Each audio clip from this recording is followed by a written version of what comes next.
Bueno, Mongolia es lo mejor que le ha pasado al kiosco en los últimos 25 años. Mongolia es una revista satírica, una revista de humor, una revista de humor político, que ha nacido quizá en el mejor momento para estas cosas, que no necesariamente es el mejor momento ni para nosotros, ni para la sociedad o para el colectivo en el que vivimos. Es una revista que ha nacido en una época de crispación política, social, con una crisis económica devastadora, en un momento en que la lucha de clases es más evidente que nunca, en una situación de precariedad laboral, en una situación de ética por parte de la clase política bastante precaria. Entonces creíamos que era necesario una revista que tratase todos esos temas desde un punto de vista humorístico, porque nos habíamos dado cuenta de que el humor es un método que engrasa bastante los mensajes. Es decir, nosotros siempre decimos que a nosotros nos encanta Le Monde Diplomatique y que tiene cosas realmente asombrosas y muy interesantes, pero leerte un artículo de Le Monde Diplomatique es un poco turroncete. Entonces, esos mismos mensajes, desde un punto tratados con el humor, el mensaje entra mejor y además cala mucho más. Y la gente es mucho más receptiva, porque la gente, un artículo de 4 páginas sobre la realidad siria, ahora mismo lo que está pasando en Gaza, le puede costar, pero si cuentas esas cosas con un poco de humor, de sátira, que en ocasiones es incluso mucho más cruento o mucho más evidente o mucho más duro que un análisis objetivo o un poco así aséptico. Pero la gente es bastante más receptiva y bastante más, lo recibe mucho mejor.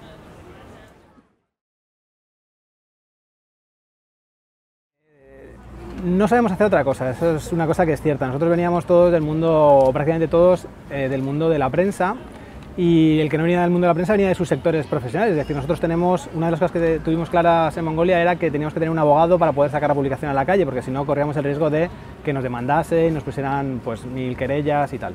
Entonces todos venimos de nuestros sectores profesionales, trabajábamos en prensa, el mundo de la prensa el trabajo en la prensa estaba muy difícil y decidimos que lo que teníamos que hacer era nuestra propia revista. En lugar de esperar que nos contratasen o nos echasen o nos estuvieran coartando, pues hacerlo nosotros. Entonces esa fue, digamos, como la primera necesidad a la hora de hacer Mongolia, y luego nos dimos cuenta que podía ser una forma de vida. Nosotros tampoco es que seamos unas personas excesivamente ambiciosas, y nosotros con tener un sueldo más o menos que nos pueda solventar nuestras necesidades diarias de cualquier persona y algún tipo de vicio, pues con eso nosotros tiramos.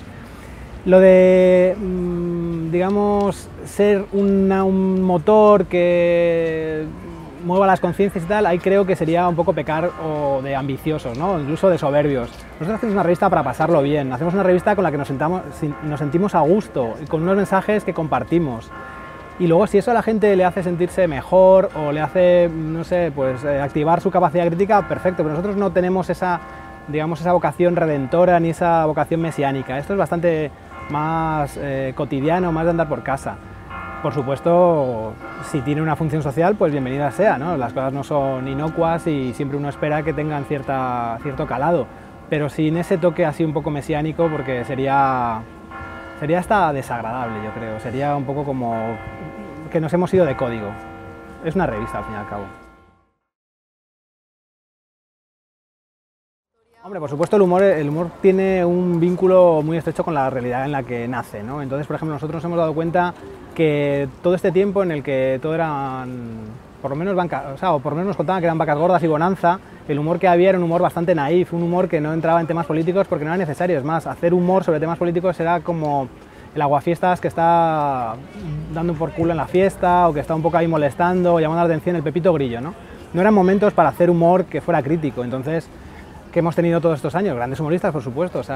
Muchachada Nui ha hecho una forma de humor muy especial, Chiquito de la Calzada ha hecho una forma de humor que ha revolucionado hasta el lenguaje, pero no era quizá el paradigma de humor que a nosotros nos gustaba. A nosotros nos gustaba un humor que en unas ocasiones es muy cafre, pero en otras ocasiones es más fino y tiene, ese vínculo más político, ¿no? Que creíamos que lo que nos estaba faltando en el país era más que humor, sátira. Humor, humor, el abanico es muy grande. Dicen que Pedro Ruiz hace humor. Vale, pues lo dicen, ¿no? Moncho Borrajo, pues vale. Pero nos falta ese humor que era un poco más con carga, con carga real. Porque también Pedro Ruiz dice que hace humor político, ¿no? Pero bueno, nos referimos a otro tipo de humor político. Entonces, eso, sátira, un humor que cuestionase las cosas, que nos hiciera ver lo que nos está pasando de una forma divertida, desdramatizando en ocasiones y en ocasiones poniendo el drama muy claro, pero pues eso, lo que hablábamos antes, engrasado de manera que sea más fácil de digerir, ¿no? Y que a la vez también te enerve más y te ponga pues de más mala hostia y que digas, bueno, esto hay que pararlo de una forma divertida, hay que pararlo de una forma sin dramatismos, a lo mejor sin ese heroísmo o esa carga como épica que tiene la política, una cosa un poco más de andar por casa, pero dándonos cuenta de que pequeños movimientos pueden hacer grandes cambios, ¿no? A lo mejor suena un poco utópico esto, pero bueno, podría ser así. Sí, sí. Esto abre un campo muy interesante. Primero, nosotros hemos dado cuenta que la izquierda tiene muy poco sentido del humor. Eso es una cosa que hemos apreciado en nuestras propias carnes. Después, la derecha no tiene ningún sentido del humor, pero no a la hora de captar las cosas, sino a la hora de hacer humor. La derecha no hace humor porque en el fondo tampoco ha necesitado de reírse de nada. La oligarquía y la derecha siempre ha estado en el poder, por lo tanto no ha tenido que cuestionar nada. ¿Qué va a cuestionar un tío que desde la cuna tiene todo más o menos organizado? Nada. La izquierda sí, la izquierda, digamos, tiene ese elemento crítico que en muchas ocasiones se canaliza por el humor. Pero ¿cuál es el problema? Que la izquierda nunca ha sido objeto del humor, ¿no? Sí ha sido generadora de humor, pero nunca ha sido, digamos, receptora de su humor o objetivo de su humor. Y no está acostumbrada. También esto nos pasa porque, digamos, los conceptos de izquierda y derecha son un poco, en ocasiones, maniqueos, en el sentido de la derecha maneja una serie de principios que, para empezar, son, por definición, prácticamente deleznables, es decir, la desigualdad, el abuso, todo ese tipo de cosas, pues evidentemente, si no te ríes, es que eres un cómplice, ¿no? La izquierda se supone que, como mantiene otro tipo de principios que son contrarios a esos, pues digamos hay cierto compromiso, cierta heroicidad, es una cosa que se ve socialmente mejor, ¿no? Entonces, claro, reírte de personas que supuestamente mantienen ese tipo de principios o que son sus cimientos, pues entonces no lo entienden cuando en ocasiones esos principios no se llevan a la práctica por parte de la izquierda. Es decir, ¿la izquierda lucha por la justicia social? Sí, pero ahí tenemos unos seres en Andalucía que no precisamente han estado beneficiando a las personas que más dinero necesitaban o que más necesidades pasaban, sino una serie de oligarcas que han llegado, digamos, de segunda hornada y que se han hecho con determinados beneficios sociales, ¿no? O estatales, ¿vale?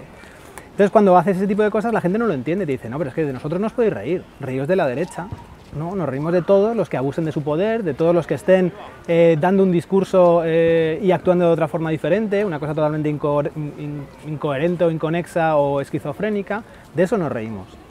Luego, por otra parte, eso, la derecha, el humor que tiene es un humor bastante peculiar, es decir, hablábamos antes de Pedro Ruiz es un señor que se llama libertario, pero es más de derechas que José Antonio. Entonces, ¿qué chistes puede hacer Pedro Ruiz? Pues chistes rancios, manidos, machistas, soeces, que es lo que les pasa a los clones, por ejemplo, que es una cosa que es inaudito. O sea, los clones de Intereconomía son pues una cosa que debería ser digna de estudio, y siguiendo con el grupo Risa, que dentro de todos pues pueden ser hasta los más graciosos, ¿no? Pero bueno, es ese humor de la derecha que ¿de qué se va a reír la derecha? Sí, no tiene nada de lo que quejarse.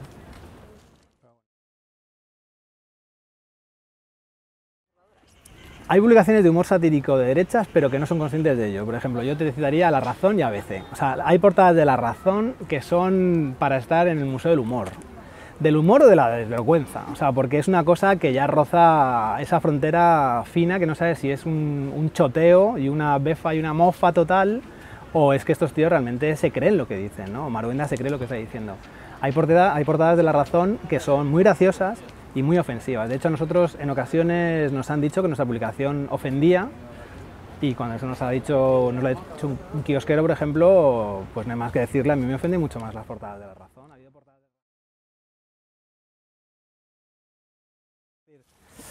¿Es una ofensa, es una falta de respeto? Por supuesto, pero ya ha pasado tantas fronteras que tiene que ser divertido. O sea, que haya gente por las calles de Castellón recogiendo firmas para que indulten a Fabra, es como la gente que está pidiendo ahora mismo el Premio Nobel de la Paz para Israel. O sea, hay que tener un par de huevos para sostener ese tipo de cosas sin sonrojarte y poder tirar a dormir después diciendo que has hecho una buena labor por la humanidad, vamos. O sea, es muy divertido si no fuera muy cruel.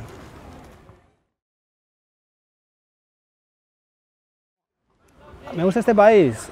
Bueno, es el país en el que he nacido, en el que he vivido buena parte, también he vivido en otros países, pero de mi vida, en ese aspecto hablo por mí y creo que, bueno, por alguna parte de Mongolia, nosotros somos bastante internacionalistas, es decir, no tenemos una vocación nacionalista para nada. En el sentido, nosotros, más que reivindicar lo local, que en ocasiones está muy bien, reivindicamos lo internacional. O sea, nosotros seguimos pensando que la victoria es la unión de los pueblos, no la separación de los pueblos. Entonces, el decir lo mío es lo mejor, o la gente que se va de viaje y cuando regresa dice, bueno, ¿qué tal has estado en China? Guay, pero como en Madrid en ningún sitio, te dices, bueno, vete un poco a tomar por el culo, vamos. O sea, sí, en Madrid se está bien, pero en China supongo que también se estará muy bien, ¿no?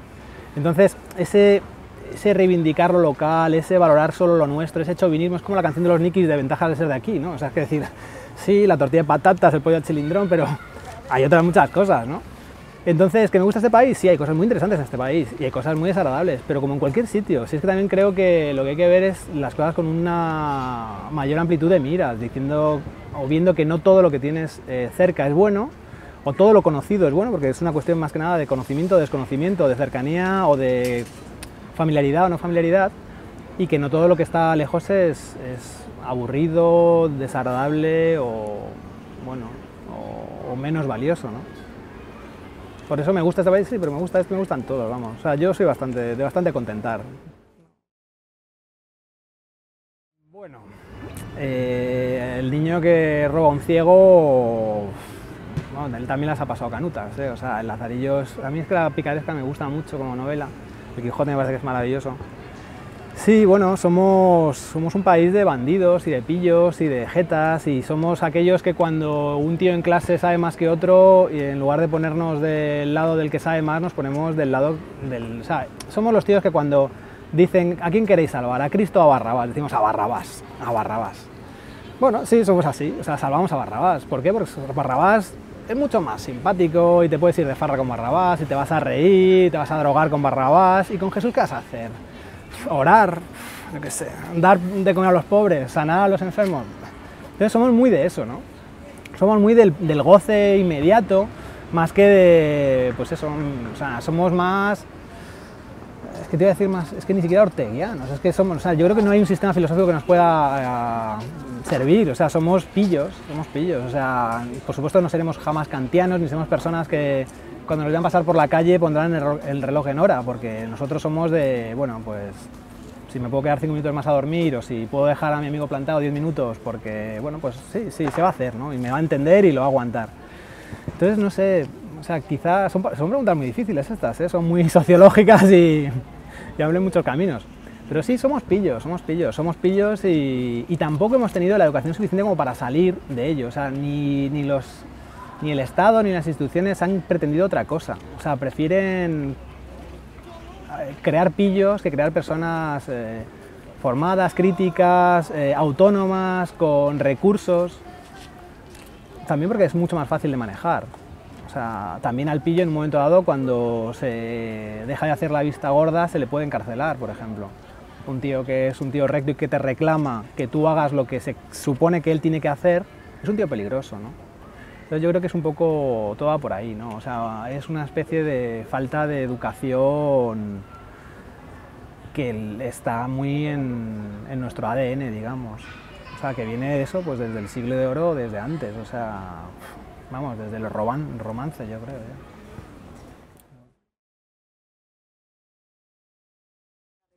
Sí, nosotros somos una editorial pequeña. Nosotros nos dimos cuenta que solo podíamos hacer esto si éramos independientes. O sea, además estábamos en un momento en que grandes grupos financieros se estaban haciendo cargo de medios de comunicación importantes. Por ejemplo, el Santander y la Caixa me parece que ya habían entrado en el accionariado de Prisa y del País, por tanto.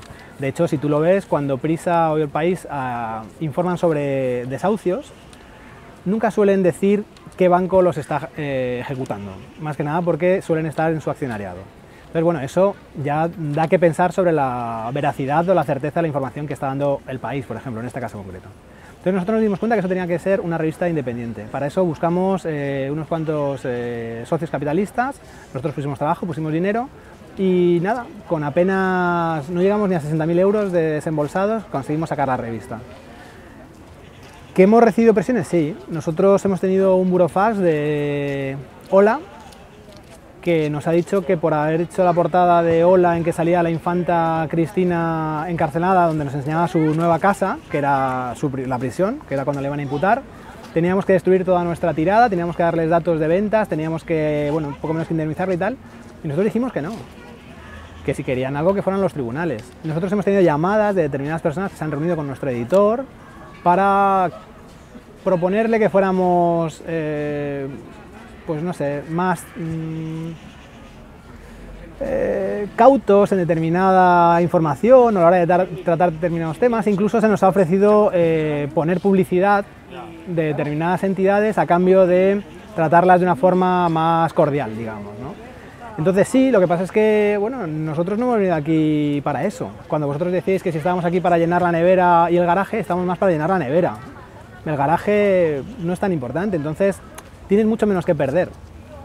Entonces, bueno, que te vengan a decir que te meten una página de publicidad, pues a lo mejor para el país es muy importante, o para el mundo, o para ABC, porque es un gran mamotreto que si no tiene muchísima inversión es incapaz de levantarse día tras día. Pero nosotros tampoco necesitamos tantísimo dinero. Entonces se puede decir no a muchas cosas y se puede mantener la independencia, claro.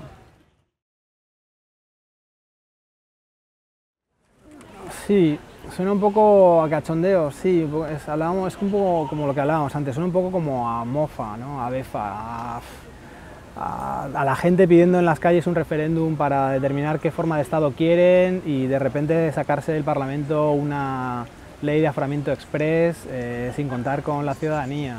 Un partido socialista que recibe llamadas del rey para que la sucesora de Rubalcaba sea Susana Díaz porque sabían que iban a apoyar la monarquía. Un Rubalcaba que no se marcha hasta que no se vota la ley de aforamiento. Sí, son un poco a choteo. Y luego en cuanto a los reyes, pues bueno, sí, es un poco cachondeo.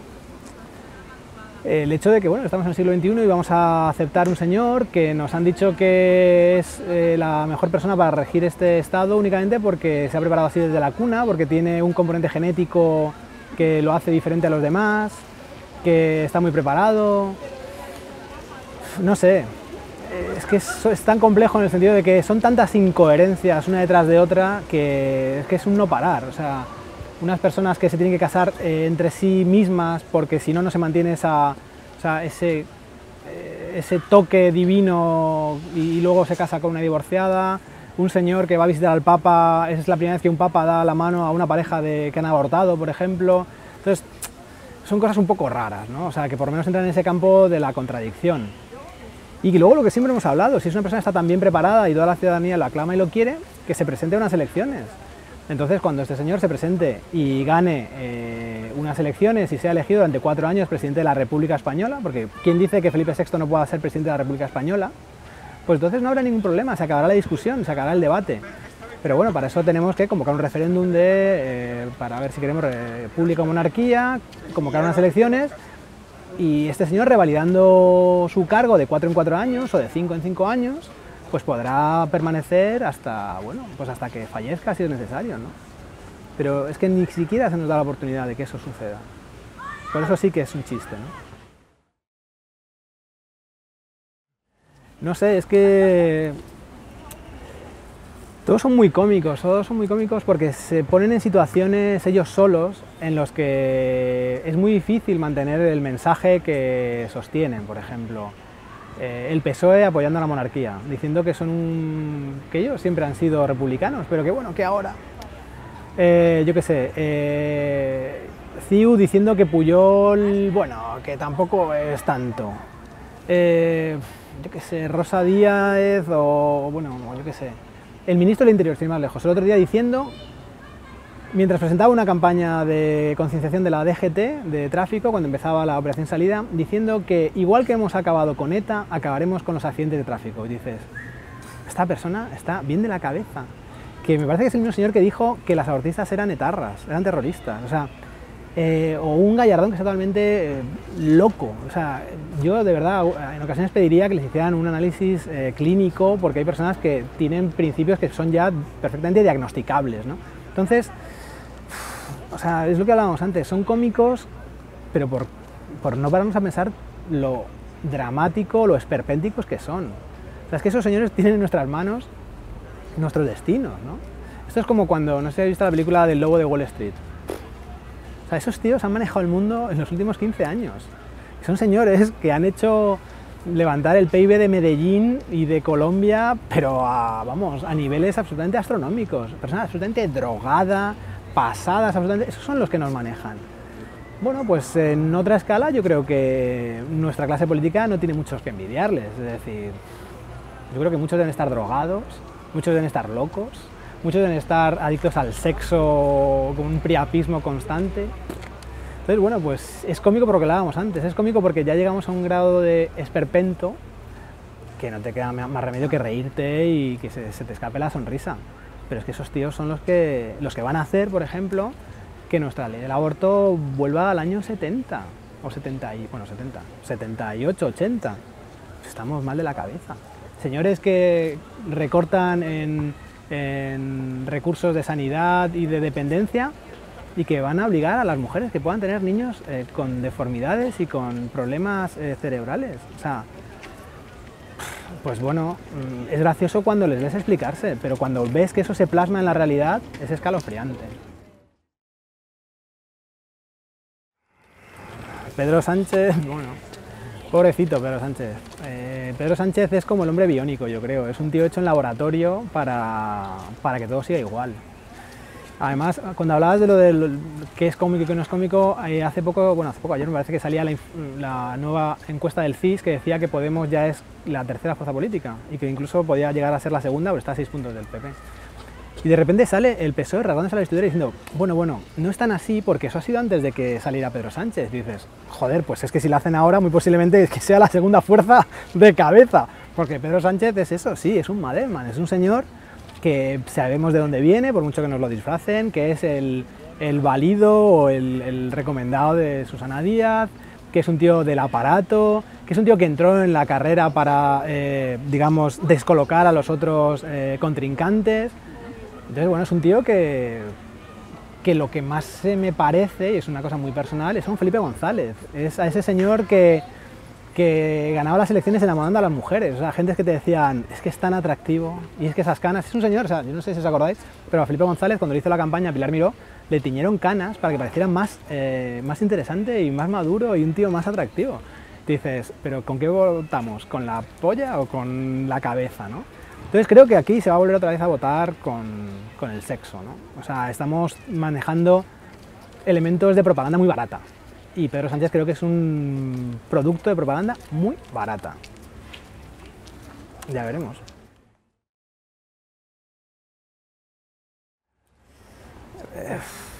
Esperanza Aguirre es Satán, directamente. O sea, Esperanza Aguirre es el mal encarnado. O sea, debe tener 3 seises aquí como Demian. O sea, es una tía que se le pasa por... Ahí hablamos otra vez de la oligarquía, ¿no? De esa clase que no sabe vivir con restricciones. Es una señora que para en el carril bus de la Gran Vía a sacar dinero. O sea, ese grado ya de caciquismo no se veía en la España desde Jarrapellejo, yo creo. O sea, es una cuestión tan obscena que es que ella se maneja así. O sea, ella se maneja diciendo, este es mi año más peligroso, me parece que dijo. Es una tía que vive la vida al límite, pero al límite porque le suda la polla todo. Es una tía que no le hacen un control de alcoholemia y que pone a sus guardaespaldas del palacete que tiene ahí en Jesús del Valle a parar a la Guardia Civil porque venía de un bridge benéfico, ¿sabes? Entonces tú dices, vale, pues es que ese es el despotismo, el caciquismo de personas que están por encima de la ley. Y Esperanza Aguirre es una señora que, según se rumoreaba, tiene un apeadero del AVE en las tierras de su marido. O sea, ¿qué más te puedo decir? O sea, es jarrapellejos en el siglo XXI.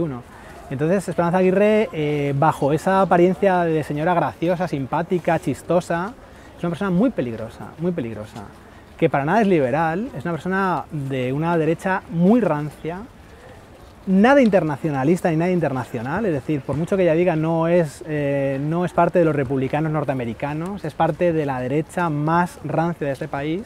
Es una persona que luchará porque se mantengan sus privilegios siempre, los suyos y los de su familia, No sé si habéis visto la foto de su hijo, que también está colocado. O sea, un tío que no hay más que verle, que se le ve que es un tío súper preparado, casi como el rey, como el nuevo rey. Y bueno, que se lo ha ganado todo a pulso. Ese es el perpetuar los privilegios. Y Esperanza Aguirre es experta en eso.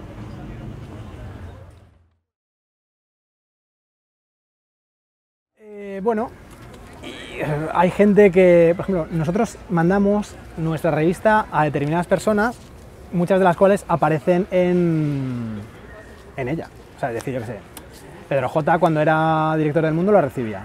Ahora creo que lo sigo recibiendo, pero lo recibirá, no sé, Casimiro. Se quedará con, o a lo mejor le guardan el correo y se lo dan así cuando pasa cada 15 días o algo de esto. Casa Real lo recibe. Lo recibe Federico Jiménez Santos, lo recibe César Vidal, lo recibe el PP, o sea, se lo mandamos a todo ese tipo de gente. ¿Qué nos llega? Pues por ejemplo, a Casa Real no le hacen gracia las cosas que decimos. Y hemos tenido fuentes que nos han afirmado que Casa Real considera algunas de nuestras portadas como de juzgado de guardia. Bien, pues ya saben dónde tienen que ir. O sea, si consideran que son de juzgado de guardia y que son inaceptables y son denunciables, que denuncien. Luego hay otra gente que no le gusta y no dice nada, también como Casa Real, se han dado cuenta que darnos publicidad en el fondo es una mala estrategia. Y luego hay gente que le hacen gracia, sí, se lo toma muy bien, y luego gente que te dice que le hace gracia y yo creo que tiene como cierto picazón, así, un poco como el típico que se saca la foto de, me habéis sacado, qué guays, dices, no, te estás cociendo que te cagas, pero bueno, como hemos aprendido que es mejor decir que guay a decir sois unos hijos de puta, porque sabes que si dices sois unos hijos de puta, muy posiblemente te volvamos a sacar, pues entonces la gente está aprendiendo a manejar los medios, ¿no? La gente en ese aspecto es más inteligente. Al que le gusta lo dice, al que no le gusta te ignora, y al que no le gusta pero quiere hacérselo guay, pues te lo dice, aunque en el fondo está un poco como diciendo, vale, pero no me volvéis a sacar porque cuando lo vea mi madre va a ser muy humillante, ¿no? Pero bueno. Pero bien, la gente se lo toma bien. Se lo toma. También otra de las cosas que nos hemos planteado siempre en Mongolia desde el principio es que nosotros no atacamos a la gente porque sí, es decir, nuestro objetivo no es la gente en general, ni los actores, ni el cantante. Nuestro objetivo es un objetivo muy claro, o sea, es la clase política, es la gente que tiene poder, la gente que te está haciendo recortes en sanidad, la gente que te está jodiendo con reformas laborales, la gente que... Porque ese es realmente el objetivo. O sea, lo hemos hablado otras veces, que Russian Red se posicione de derechas, pues Russian Red a lo mejor no es el problema, es la consecuencia de lo que está pasando, ¿no? Entonces, machacar a Russian Red no, yo quiero machacar a Rajoy, o quiero machacar a Aznar, o quiero machacar a esos que le hace pensar a Russian Red que la derecha es mejor gestora, por ejemplo, o que le hacen pensar que la derecha es todo tranquilidad y buen rollo y paz social, ¿no? Entonces, pues eso, que Mario Vaquerizo diga que su ídolo es Esperanza Aguirre, pues pobrecito, o sea, suficiente tiene el chaval con lo que tiene encima. Entonces, meterse ya con Mario Vaquerizo es absurdo, con quien hay que meterse es con Esperanza Aguirre. Ella sí que es el mal, Mario Vaquerizo, pues eso, pues es un tío muy majo. Y a Alaska la respetamos mucho.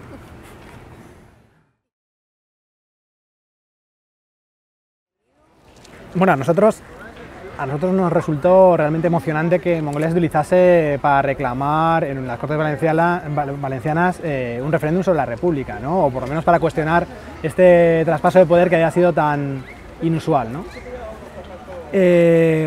También hay que decir que la diputada que lo presentó se la había impreso en casa, que no era en color y que ni se había comprado el número. O sea, vamos a ver.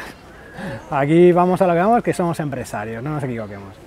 Entonces, sí, no, por supuesto que nos hace muchísima ilusión y nos parece muy bien que los mensajes de Mongolia trasciendan el kiosco y lleguen a más sitios y se utilicen como material de debate, eso es fantástico. Es lo que hablábamos antes, no es una cosa buscada, en el sentido que sería un poco ambicioso, un poco pretencioso decir que nosotros venimos aquí a transformar la sociedad. Pero bueno, sí está bien que Mongolia abra determinados mensajes o derribe determinadas fronteras o determinadas lindes que había antes que parecían que no se podían tratar. Entonces, en ese aspecto, pues es muy interesante. Y volvemos a lo que hablábamos al principio. Como lo hace con el humor como herramienta, entonces es mucho más fácil abrirlo. Es decir, cuando una diputada pone Felipe VI puede violarte, está poniendo sobre la mesa muchas cosas. O sea, está poniendo que es un señor que es inimputable, es un señor que es inimputable por una institución jurídica anglosajona del siglo pasado, es un señor que se le supone que nunca va a obrar de forma errónea porque es rey y su genética así se lo impide. Entonces, es una cosa, bueno, pues que eso, a lo mejor tratado de una forma analítica y mucho más sesuda, te da lugar para un tocho de derecho, pero en Mongolia se resume en una frase. O sea, este tío es inimputable. Y esperemos que no le dé por violarnos o por matar a alguien como hizo su padre, ¿no? Porque si eso pasase, no se le puede juzgar. Entonces, cuando la gente dice, no, pero eso nos pasó una vez en la Feria del Libro, había un tío que justamente teníamos esta portada y decía, bueno, pero eso no va a pasar. ¿Cómo que no va a pasar? No, porque si esta persona violase a alguien, se le juzgaría y tú dices, no, no se le juzgaría. Sí, hombre, no, en ese caso sí, tú dices, no, no, no, no, eso es un voluntarismo y un pensamiento mágico que no existe. La ley establece que este tío es inimputable y no se le puede juzgar, y por eso está ahí esa ley, para que no se le pueda juzgar. Así que aunque usted piense que una situación crítica y extrema se le puede juzgar, no, no se le va a juzgar. Entonces, no mire el caso con ojos voluntaristas, no, este tío no va a poder ser juzgado por nada. Ni porque a lo mejor esté implicado en las estafas o en los tejemanejes de su cuñado, porque ahora se supone que Torres ha mandado al juez unos mails donde aparece el príncipe, o el príncipe por entonces, actual rey, mencionado. Pues si eso fuese verdad y al final se terminase deduciendo una pieza o se le metiese en el sumario, no se le podría juzgar. Es más, el rey anterior es una persona que tiene varias demandas por paternidad, que los juzgados de lo civil, ya ni siquiera de lo penal, de lo civil, que ni siquiera suponen una pena criminal, sino simplemente lo que se le pediría es una manutención, y en el peor de los casos, o en la máxima petición, que se le reconociera como hijo natural, o sea, como se le dieran los apellidos. Los juzgados no han entrado ni a conocer del tema porque se han agarrado al artículo 56 diciendo que es inimputable, no puede ser juzgado en ninguna de las áreas del derecho, ni en lo penal ni en lo civil. Entonces, bueno, pues es una cosa que cuando una tía te lo plantea en el Parlamento y eso permite, aunque sea de una forma muy brusca y muy cafre, abrir ese debate, pues oye, bienvenido sea, y si lo ha hecho Mongolia, pues guay, esa medalla que nos ponemos, ¿no?